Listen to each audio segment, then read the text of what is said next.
Então, pessoal, vamos falar de história? Então, hoje nós vamos falar sobre o cinturão de pobreza que se criou ao redor das indústrias no processo de revolução industrial na Inglaterra, certo? Então, muitas famílias, e literalmente famílias, né? Por que literalmente famílias? Porque o processo industrial, ele absorveu a mão de obra tanto masculina, quanto feminina, quanto infantil, né? Então, como a família migrava da zona rural para esses novos centros industriais, eles não tinham condições de alugar uma casa ou locar uma casa, né, um imóvel, ou simplesmente comprar esse imóvel.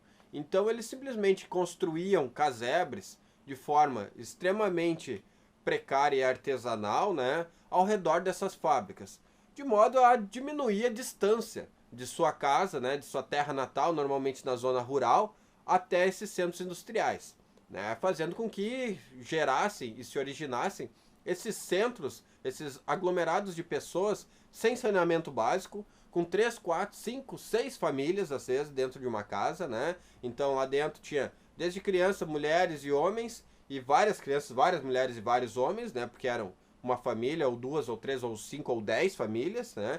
Então, conforme fosse a demanda, o período, né? A carga horária de trabalho desse período, ela vai ser extremamente exaustiva, então chegando às vezes a 16, 18 horas de trabalhos diários, né? Então fazia com que a casa muitas vezes ficasse desocupada.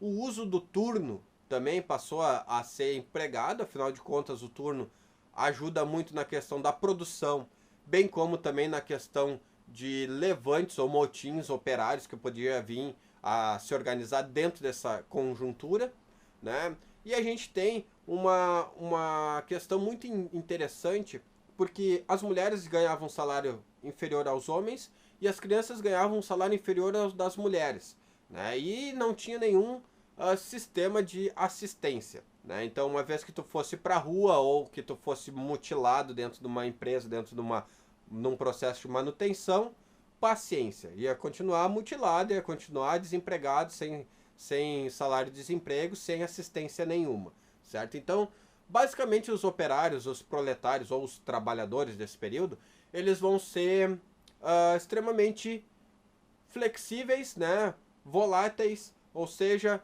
descartáveis, né? Então não vai ter muito a questão do vínculo empregatício, se vai ser bom, se vai ser ruim, se não vai ser, se ele está gostando de trabalhar aqui ou se não está.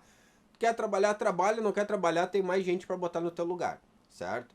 Uma coisa que a gente percebe nesse período, que as crianças eram muito utilizadas. Como a força, a energia que tocava essas fábricas, ela vinha do vapor, ou seja, da lenha, do carvão, né, da madeira queimada, as crianças eram utilizadas para extração de carvão e para manutenção desse maquinário, certo? Justamente pelo fato delas serem pequenas, reduzidas próximo, perto de uma estatura de um homem, as crianças podiam entrar em tocas, em buracos, e extrair o carvão, assim como também poderiam enfiar as mãos dentro do maquinário e extrair qualquer elemento que estivesse trancando a produção, né?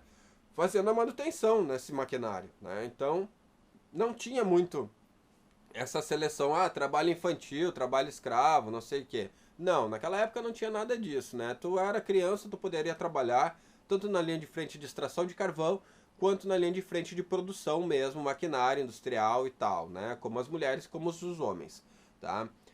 Nesse período, as mulheres, elas mudou um pouco o foco, né? Antes a mulher, ela tinha basicamente a conjuntura de ensinar o filho, né, a fazer os domésticos e tal. Agora não. Agora a mulher, ela trabalha tanto na linha de frente industrial quanto na linha de frente doméstica também, né? E lembrando que já que ela vive num cinturão de pobreza, esse cinturão, ela não tem estrutura, não foi planejada, né? Não foi pensada para a melhor forma de produção, a melhor forma de existência dentro da casa ou harmonia dentro dessa casa, né? Na verdade, ela foi construída.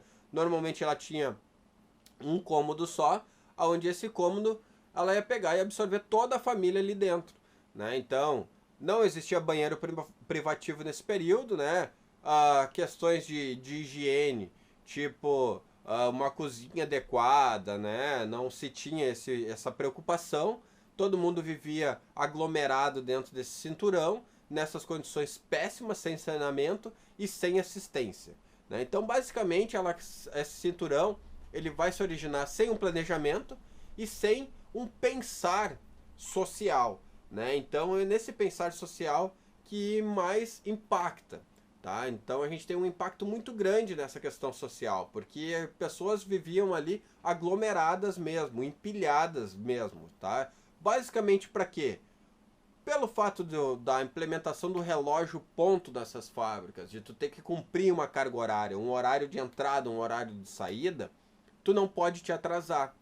Então tu tem que estar morando próximo dessa fábrica e infelizmente eles não tinham condições de comprar esses móveis, né? Então esse cinturão de pobreza ele vem justamente para facilitar a vida do operário.